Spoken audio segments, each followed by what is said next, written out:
As chaos continues to spread in Iran and across the Middle East, and as Donald Trump wheezes about success and how this is the most devastating attack in history, so much for Hiroshima, a new breaking story is revealing the unintended consequences of this war, and keep in mind, it just started. President Bone Spurs may have just signed his own political death warrant. The details here, next, on The David Reddish Show.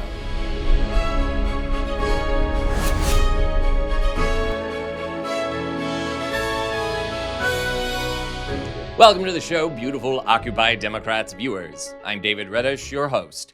Before I begin, we are inching ever closer to our new subscriber goal, so please subscribe right now if you haven't. Follow the link in the description. And if you have, help get the word out about the show any way you can. I promise we will have no shortage of topics for the foreseeable future. And on that note, let's get to it. As you know by now, over the weekend, Donald Trump joined with Prime Minister Benjamin Netanyahu of Israel to launch a surprise attack on Iran. 3 days in, here's an update on the situation. Monday morning, Defense Secretary Pete Hegseth declined to say whether U.S. troops would be on the ground in Iran. Hegseth said this will not be an endless war, but he did not provide a timeline. This is not Iraq. This is not endless.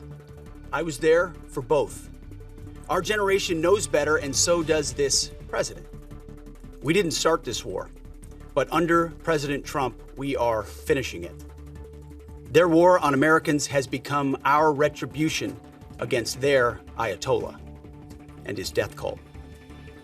It took the 47th president, a fighter who always puts America first, to finally draw the line after 47 years of Iranian belligerence. Hegseth also said the U.S. is not pursuing nation building in Iran, calling the strikes a limited mission with clear objectives. Hegseth added the operation is aimed at reducing Iran's military capabilities and ending its nuclear and missile ambitions, not a regime change war. President Trump gave an update on the operation after Hegseth spoke. Today, the United States military continues to carry out large-scale combat operations in Iran to eliminate the grave threats posed to America by this terrible terrorist regime.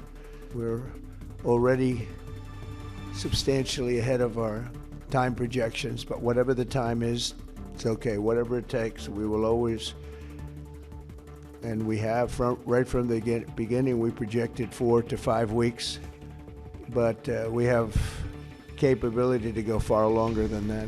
So the bombs continue to fall, and Iran is retaliating by attacking other nations in the region, which threatens an even wider scale war the more time passes. And if you think that's bad news for the Orange Menace, stay tuned. Things just got much worse for him, and not just because he has a new rash that might mean he's undergoing some kind of radiation treatment.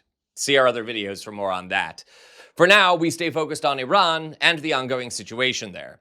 As that clip mentioned, there is no clear timeline at this point as to how long this war will last, how much it will cost, how Trump intends to stop it from spreading into a wider conflict, or, for that matter, what America's objective in all of this even is. Again, see our other David Reddish Show videos for more on that.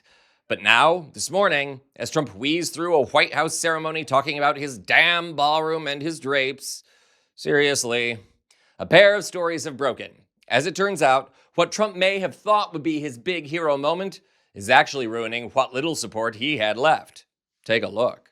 The escalating conflict has spilled into global energy routes, with multiple oil tankers struck near the vital Strait of Hormuz, forcing crews to evacuate. The turmoil has prompted major carriers to halt sailings through Hormuz, one of the world's busiest energy checkpoints. At the same time, Iranian drones and strikes have targeted key oil infrastructure, including a massive refinery in Saudi Arabia. And now an energy company in Qatar has announced it is halting liquefied natural gas production amid the war, taking one of the world's top suppliers off the global market with no timeline for resumption.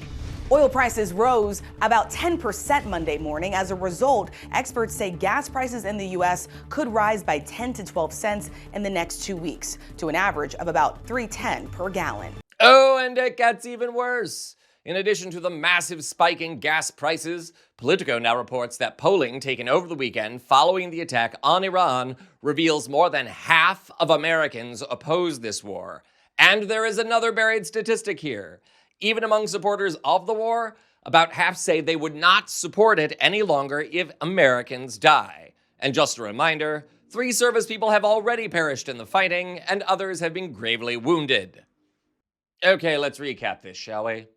Prices are rising, Americans are dying, and the American public is against the war. And there is no end, no objective, no exit strategy in sight. And on top of all of that, Trump watched the whole attack on TV at Mar-a-Lago. Who the hell is driving this runaway train at the moment? How is this making the world safer? How is the U.S. better off with our tax dollars going to a war on a nation that the administration admits was not an imminent threat? Which, by the way, means this war is illegal, mind you.